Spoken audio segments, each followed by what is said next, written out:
So here today, we're going to talk about the safety of fermented food. So in my role as a statewide food safety extension specialist in California, I support our statewide master food preserver program. So I provide food safety guidance to our over 300 volunteers across the state that go out and educate our communities about safe home food preservation practices. And for the last about 2.5 years, I've been working on a project that was funded by our California State Department of Food and Agriculture to do research on small scale fruit and vegetable fermentations and develop educational materials for consumers around safe production practices for those types of foods. So our project team, we came up with this pretty nifty, I think, a name for our project: evaluating and testing lacto ferments across the country, or EAT LAC. So the slides I'm going to be presenting here today were developed as part of this project.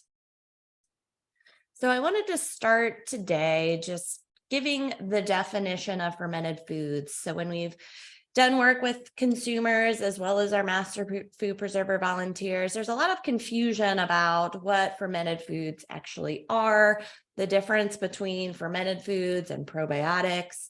And so in 2021, I believe, there was a consensus definition of fermented foods that was put together by experts in the food fermentation space. And so that definition is presented here. So fermented foods are foods made through desired microbial growth and enzymatic conversion of food ingredients. So microorganisms are critical to the production of fermented foods.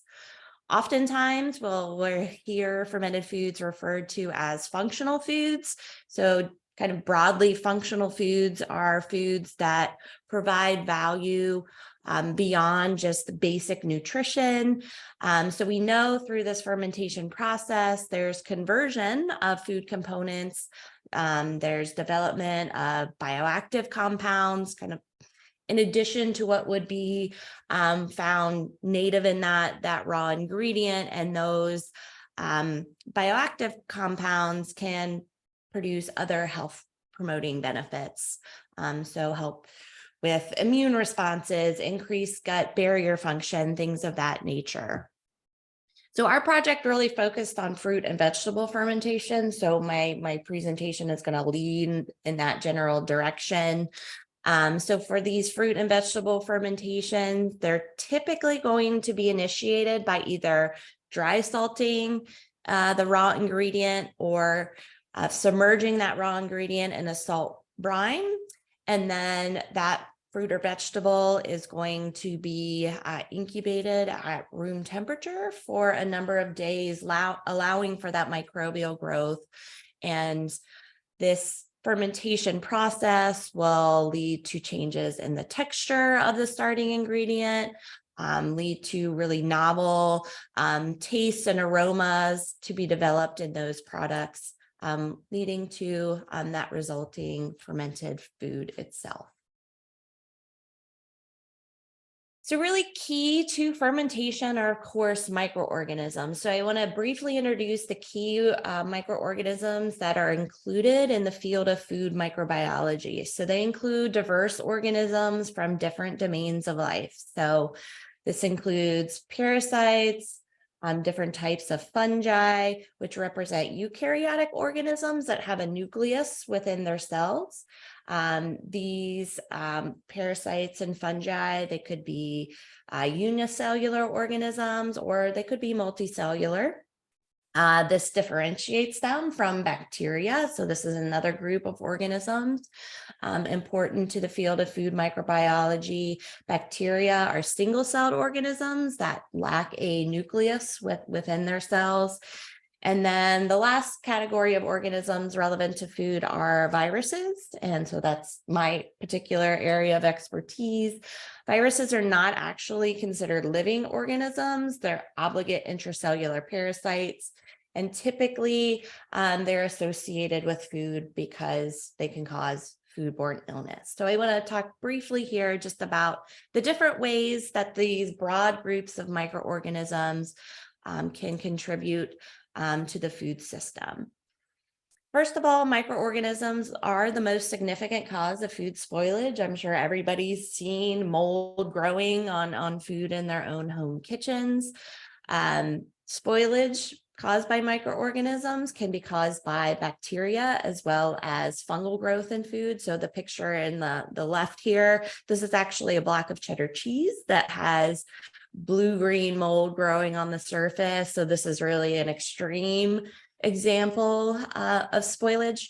Generally, the growth of spoilage microorganisms in food is not going to be related to a food safety issue. So these foods aren't necessarily going to make you sick, although I imagine they wouldn't have the desired taste or a texture that you would associate with that food ingredient. There are microorganisms that are beneficial to the food system. So in terms of fermentation, we lean on these microorganisms to produce the final product. There are also microorganisms that are used to produce different enzymes or chemicals that are used as food additives. And microorganisms, they're really important for the decomposition of food waste and other organic waste on the planet as well. So microbial decomposition, it's really critical to life on Earth as we know it. And finally, in terms of food, there are certain types of microorganisms that pose a health risk and are the causative agents of foodborne illness. So multiple terms are commonly used to describe the sickness that arises from consuming a contaminated food or beverage, and some are listed here. For reference, there's really no one syndrome that is going to encompass foodborne illness, although typical symptoms associated with a foodborne illness include nausea, vomiting, and diarrhea. However, there can be multiple other symptoms associated with foodborne illness as well. So this slide here just lists those different types of microorganisms I introduced that can be found in food, and they're categorized again broadly here as whether they are contributors potentially to food spoilage, foodborne illness, or if they're used beneficially for food enhancements.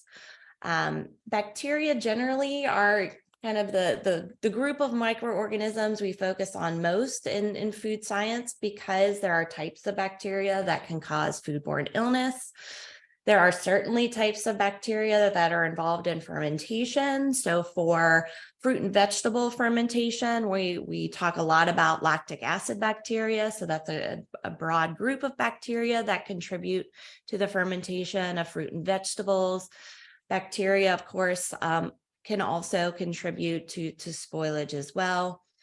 Yeast and molds are also used in fermentation. So everybody's probably familiar with yeast being involved in the fermentation of bread and beer and wine. There are, of course, yeast and molds that can cause spoilage of foods as well. For viruses and parasites, these microorganisms are only associated with food because they contribute to foodborne illness. They're not used beneficially in food systems. They also don't contribute to spoilage because they actually cannot grow in food products. So when we're talking about fermentation, we're really focused on bacteria, yeast, and molds contributing to that process. And then I'll talk specifically when we talk about food safety issues related to fermented foods, the category of organisms that come into play there. This slide here just represents the different states in which the bacteria, our yeasts and molds can exist in food. So basically this chart here is showing on that horizontal axis time, and then on the vertical axis numbers of these microorganisms in a food product. So these microorganisms can be killed off in a food product, and so in fermentation, microbial death is achieved during the fermentation process by the conversion of different components within that food during that process. And I'll touch on that and the different factors that contribute to that death curve of the pathogenic and spoilage microorganisms in fermented foods here in a minute. Microorganisms can simply survive in food, so not increase or decrease in number, or they can grow in food. And if conditions are optimal, microorganisms can grow really, really quickly in a food product. So in a fermented food product, we're trying to get those microorganisms that are involved in the fermentation process to grow really rapidly in the food product, and thereby cause the levels of undesirable microorganisms to die off in that food product. But more on that to come. The microorganisms that are typically involved in food fermentation, the general groups are kind of listed here. So lactic acid bacteria, these are involved in the fermentation of yogurt. They're also highly involved in the fermentation of many types of fruits and vegetables. Acetic acid bacteria, so these are the bacteria involved in vinegar production, for example, and then our yeast and molds are also utilized in different types of fermentation. Yeast, again, notably in alcoholic fermentations and fermentation of bread. So I'm going to transition now, just talking a little bit about food safety. That's what we're really focusing on here in my talk for today. So you may have already seen this in a previous presenter's talk, or just know this already in general. But there are three basic types of hazards that can be present in food. The first are the physical hazards. So these are things like glass or bones that might end up in a food product. And then when you ingest that product, you can damage your mouth or your intestinal tract. The next type of hazard are the chemical hazards. So one of the big chemical hazards that I focus a lot on in my programming are allergens. So there's actually the big 9 allergens here in the US now. So dairy, eggs, peanuts, tree nuts, fish, crustaceans, wheat, soy, and now sesame is on the list here in the United States. Other types of chemical hazards would be things like mycotoxins, so toxins that are produced by certain types of molds that are typically associated with specific commodities like tree nuts or peanuts, for example. Those mycotoxins are lumped into the chemical hazard category. Chemical hazards could also be chemicals used for cleaning and sanitation that might inadvertently end up in a food product. And then the last type of hazard are the biological hazards. So these are the microorganisms that can cause foodborne illness. So there are pathogenic types of bacteria. There are also foodborne viruses and parasites that we need to control in our food systems to minimize risk of foodborne illness. So when we think about fermented foods, and again, really focusing in on fermented fruits and vegetables in particular, outlined here are the major biological, chemical, and physical hazards that are associated with really focusing in again here on home fermented or small scale fermented products. For chemical hazards, the major ones are allergens, as well as biogenic amines. So allergens, of course, would come into play when a starting ingredient is allergenic itself. So there is some evidence that fermentation can reduce the level of some allergens, but this is really not well established in the scientific literature. So, take caution if you're fermenting foods with allergen, if you suspect a person with allergies might consume that product. So I'm thinking about things like kimchi, where you might be adding some, fish to that product. Biogenic amines, so histamine is a, kind of a classic example of a biogenic amine. These can be produced by some types of lactic acid bacteria during fermentation. And if ingested, it can produce an inflammatory response in individuals. So through really controlling the fermentation environment, you can reduce the production of these biogenic amines in fermented fruits and vegetables. In terms of the physical hazard, many fermentations, there's carbon dioxide production during that fermentation process. And so there's potential for gas buildup within a sealed vessel. So we've had recalls of, products like beer, for example, where there was, residual fermentation within that container of beer, leading to exploding cans of beer and bottles of beer. So just know that, this is a potential physical hazard where you would actually have rupture of the container of the product, leading to an injury. And then finally, in terms of the biological hazards associated with fermented foods, the major things we're worried about here are Clostridium botulinum and enteric pathogens. So we'll spend some more time defining these microbial hazards in more depth. I will preface here when I get into talking about Clostridium botulinum and the enteric pathogens that there really is a long history of microbial safety associated with traditionally fermented fruits and vegetables. So these types of products have been produced for hundreds of years, and we really have seen very few outbreaks associated with fermented fruits and vegetables.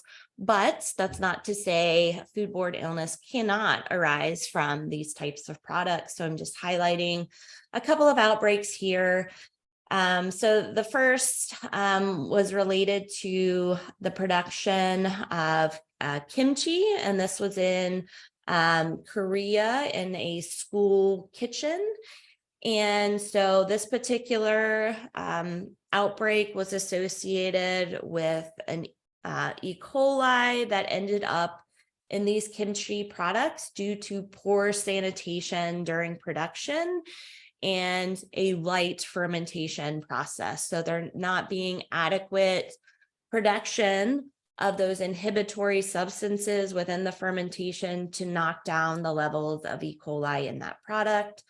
Another highlight on the right side of this slide was related to another kimchi product that was made in a home kitchen. And this was actually a case of Clostridium botulinum.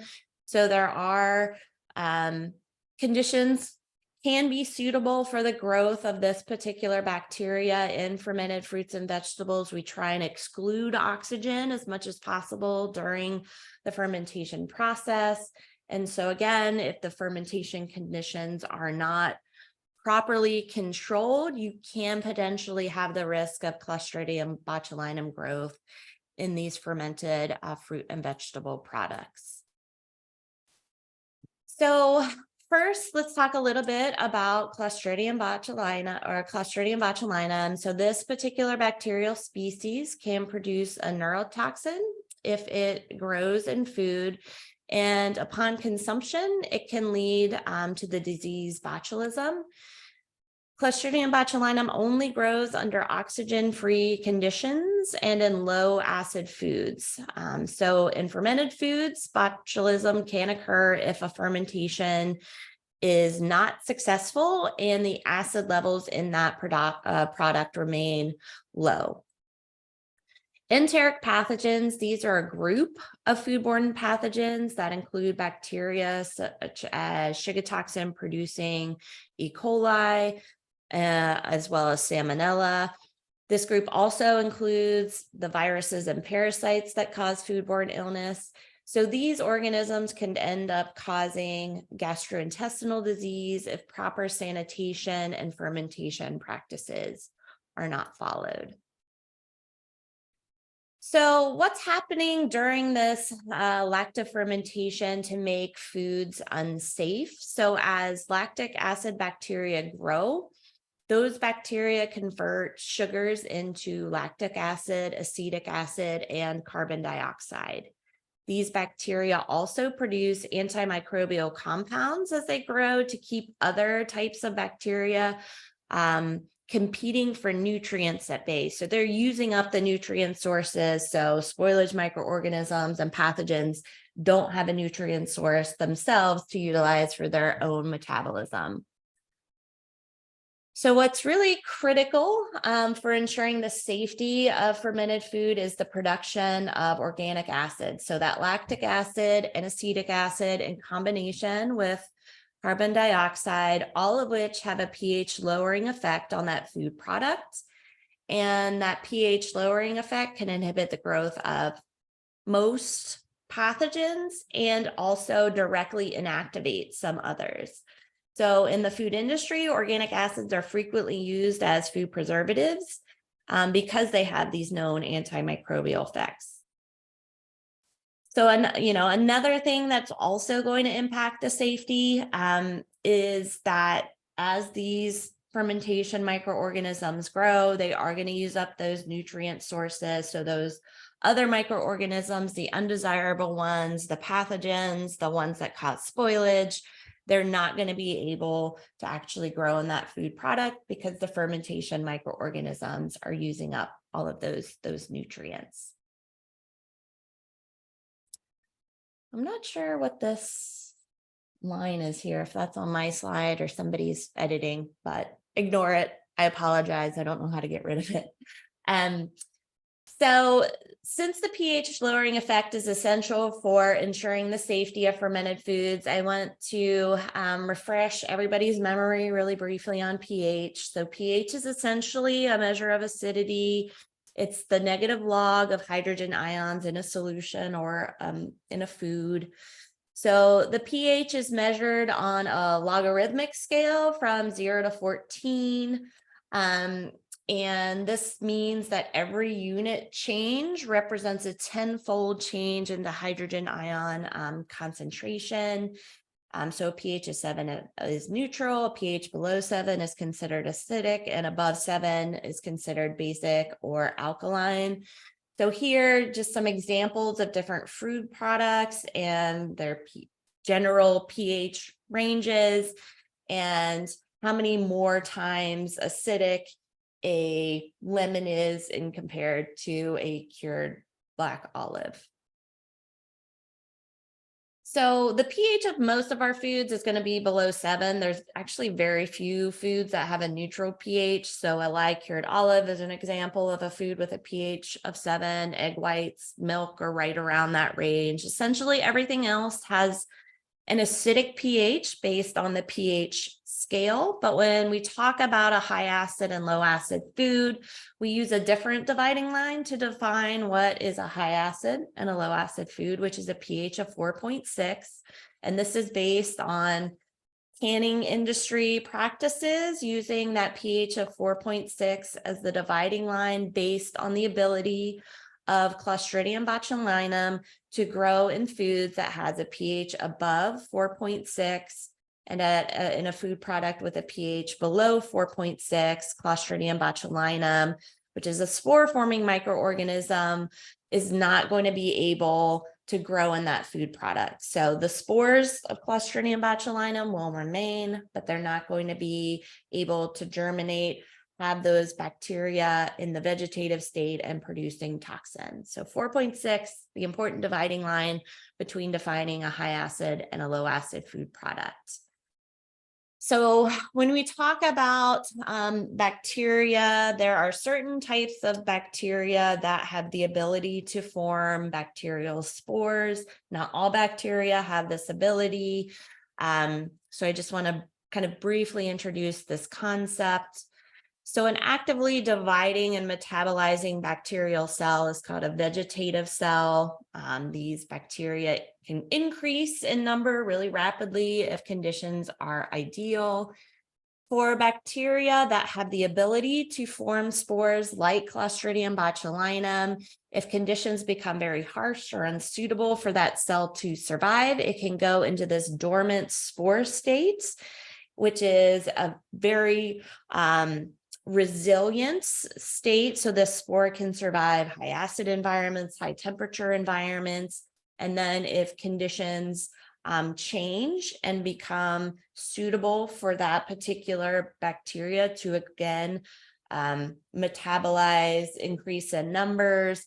That spore can germinate and the bacteria can re-enter the vegetative state. So this concept is really important for Clostridium botulinum, which is a spore former. So in the spore state, Clostridium botulinum is not going to produce toxin. However, if this bacteria is in the vegetative state, the actively metabolizing, increasing in number state of this particular bacteria, that's when it can produce the toxin that makes us sick.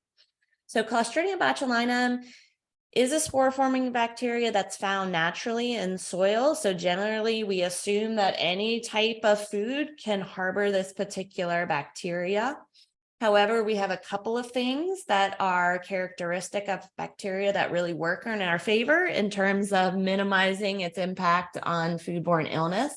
The first is that this particular bacteria is a strict anaerobic bacteria, meaning oxygen is toxic to this bacteria. So it is not going to grow and produce toxin in foods where oxygen is present. It's also fairly sensitive to acid. Again, we talked about that pH of 4.6.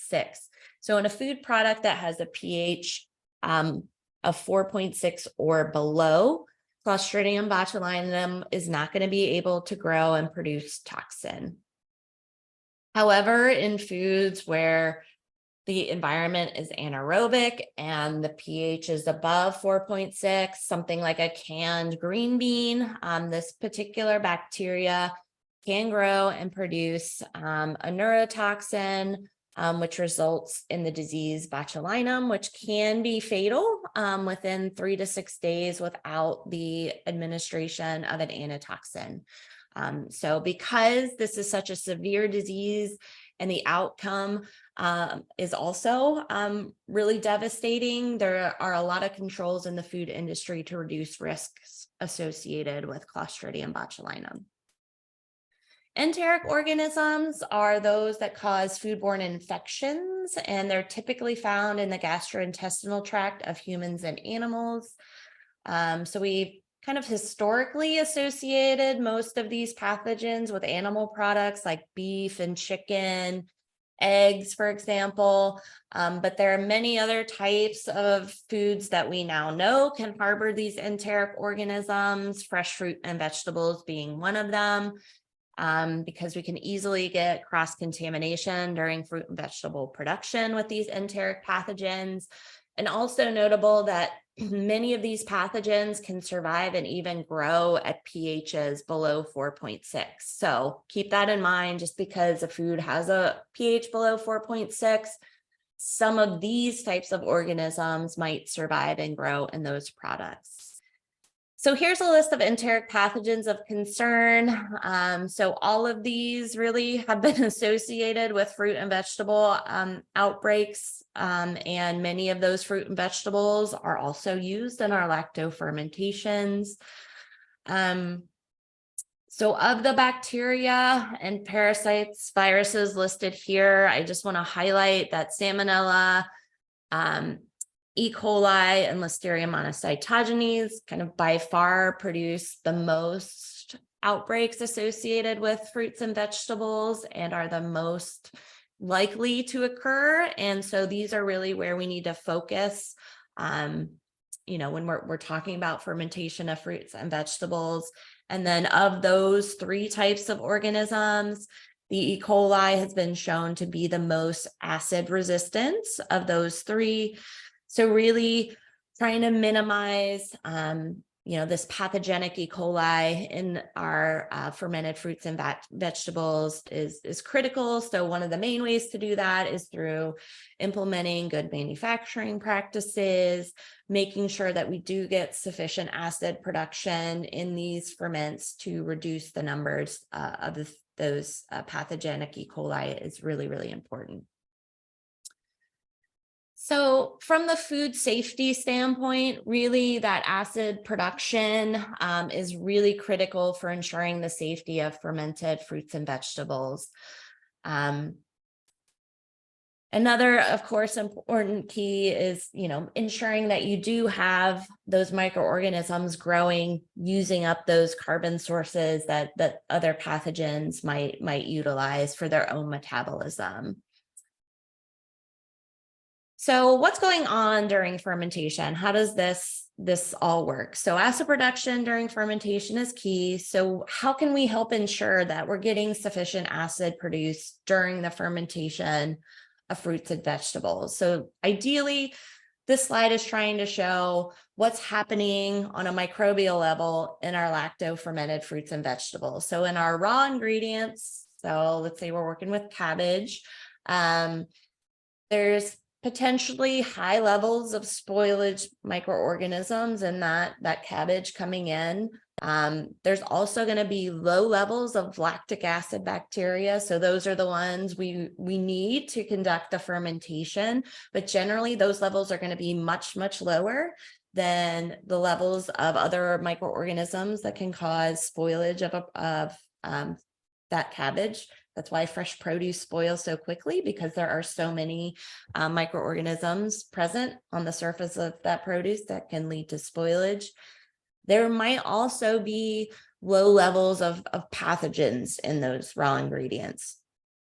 So during the fermentation process, the lactic acid bacteria will begin to proliferate, producing lactic acid and inhibiting the proliferation of spoilage microorganisms and pathogens by producing those organic acids, as well as using up any of the sugars in those ingredients during the metabolism and the generation of those organic acids. So eventually what will happen is that the lactic acid bacteria will dominate, and the conditions of high acid will inactivate enteric pathogens. So assuming we get enough organic acid produced, that can actually inactivate our enteric pathogens, as well as inhibit the germination of Clostridium botulinum spores in these products. So we're producing the acid, it's going to inhibit germination of Clostridium botulinum spores,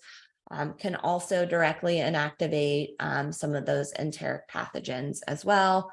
And then coupled with that, those conditions are also going to inhibit the growth of spoilage microorganisms. So that's why fermentation is a great preservation technique. You could increase the shelf life of these raw fruits and vegetables by fermentation, because you're creating these conditions where the spoilage microorganisms can't grow.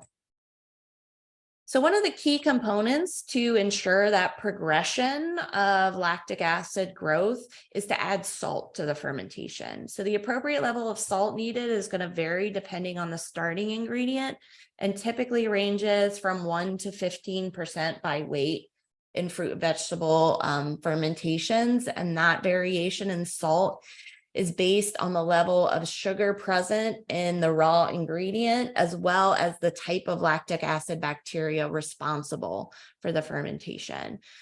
So for sauerkraut, there's usually a 2 to 3% salt concentration that's used. For pickled cucumbers, fermented cucumbers, for example, it's a much higher salt concentration, all the way up to that 15% salt. So these salt levels, they don't directly inactivate or inhibit other microorganisms, but the lactic acid bacteria grow better under high salt conditions compared to pathogens and spoilage microorganisms. So that inclusion of salt really allows the lactic acid bacteria to gain a foothold and dominate the microbiome of that fermented product, thereby inhibiting the growth of those other organisms through the mechanisms I just talked about. Time of exposure to that on fermentation today from 12 to 1. As soon as it started, Jessica called me. Oh, we've got somebody off mute. No, I'm calling you. And I thought maybe lunchtime would be a better time to talk to you anyhow. So anyhow, she's like, I said, oh, someone mute that participant. I don't have the participant list up. Well, she's like, their thing is that they, put all this money in the house. And I had said, okay, got it. There we go. So the time of exposure to that acid in the fermentation is really, really critical for the inactivation of those enteric pathogens. So just because there's lactic acid production and we get the pH of our fermentation down to 3.5, that doesn't mean instant inactivation of any enteric pathogen that might be in that product. So it's important to have sufficient time for exposure of those pathogens to that lower pH to get inactivation and ensure a safe product. So what we see a lot now on the consumer side, as well as in some small scale commercial production environments, is what we call almost a light fermentation, whereas, 3 to 4 days is all the time that's given for fermentation, which you will get a drop in the pH of that product, but that may not be a sufficient length of time for inactivation of enteric pathogens in that product. So for a sauerkraut, for example, you're typically looking at a 3-week period of time to allow for that sufficient acid production, as well as the appropriate exposure time for inactivation of pathogens. So the critical factors that we really need to consider to ensure the safe production of a fermented fruit and vegetable are first starting with high quality raw ingredients. You don't want to start with a fruit or vegetable that's already shown signs of spoilage. For example, they're not going to ferment well. You want to make sure that you prepare your ingredients in a way that's going to promote the release of those sugars that the lactic acid bacteria need for growth. You also want sufficient water to be released. These microorganisms also need water for their metabolism. You want to make sure that the salt concentration is adequate. So adding a lower salt concentration, you're running the risk of having a failed fermentation, so not promoting that foothold of the lactic acid bacteria in that fermentation. And then you also want to make sure that you are holding the product at the appropriate temperature. So typically that's going to be, around 70 degrees Fahrenheit, maybe a little lower down to 65 below a temperature. In that range, you're going to have a really slow or no progression of a fermentation. At temperatures above that range, you're going to allow for other undesirable microorganisms to grow more rapidly at the initiation of fermentation. So you might have more spoilage.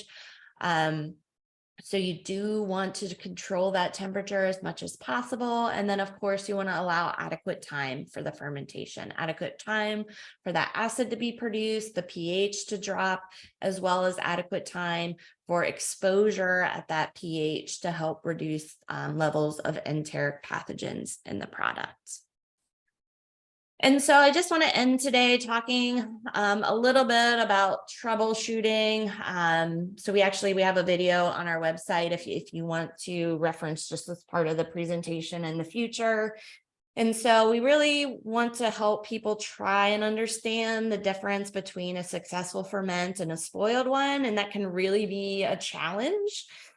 And one of the main things we tell folks is we recommend using a fermentation recipe available from the USDA's Complete Guide to Home Canning, the National Center for Home Food Preservation, or other extension publications, especially when you're starting out. You want to use a recipe that has been validated for safety and quality when you start fermenting at home. So salt concentration is really important. So really important to follow those recommended salt concentrations when fermenting fruits and vegetables. As I already mentioned, these salt concentrations can vary from 1 to 15%, and it's specific for the vegetable that's being fermented. In general, lowering those salt percentages is going to favor the growth of more types of undesirable microorganisms in that product. You might also have unwanted changes in texture if you lower that salt concentration.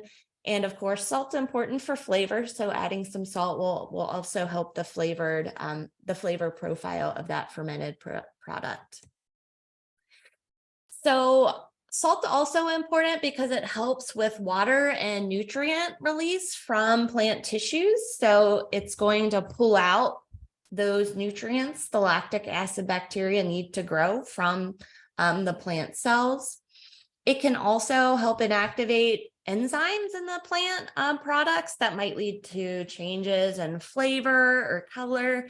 So there's also these added benefits of adding salt. So, follow that recommended salt concentration for the particular commodity that you're working with. It's also important to really take care when you're prepping raw ingredients and follow recipe instructions.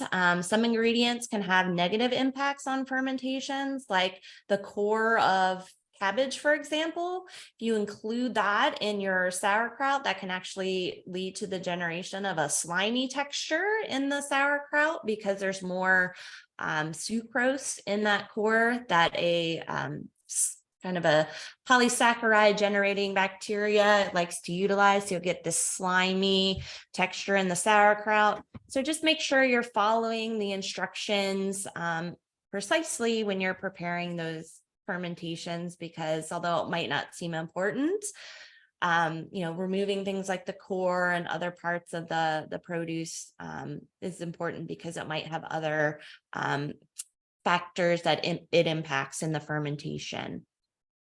So there are some obvious signs if a ferment has spoiled. So here are some examples of the top picture are fermented olives that have excessive microbial growth on the top. So anytime you see any blue or black colored molds on a ferment, that's not normal. You want to discard that. Also, if you have a putrid odor when you open the fermentation vessel, that's also an indication that fermentation was not successful. So just some things that are a definite, this ferment failed, shown here. There are some other types of microbial growth that are fairly common to a normal fermentation. So a white or gray colored film at the brine air interface is very common. This is often referred to as cam yeast by home fermenters. Really common. You just want to monitor for it and remove it periodically during the fermentation period. This is an example of what would also be considered normal. So these are fermented olives. Yeast is really important to the fermentation process of olives. So again, you would just monitor for this yeast, remove it periodically, but anytime that you would see a dark colored mold, if you open this vessel and it had a really putrid smell, not kind of that sweet, funky smell we associate with fermentation, you would also want to discard it. So unfortunately, there's not a great way to test and see if a fermentation is safe. Of course, we could measure the pH. That's a really good indicator. But really, we recommend following a research-based recipe, especially when you're starting out in the fermentation space. And then watch to see signs that fermentation is progressing. So looking for bubbling in the fermentation vessel, for example, is one way to see that a fermentation is progressing.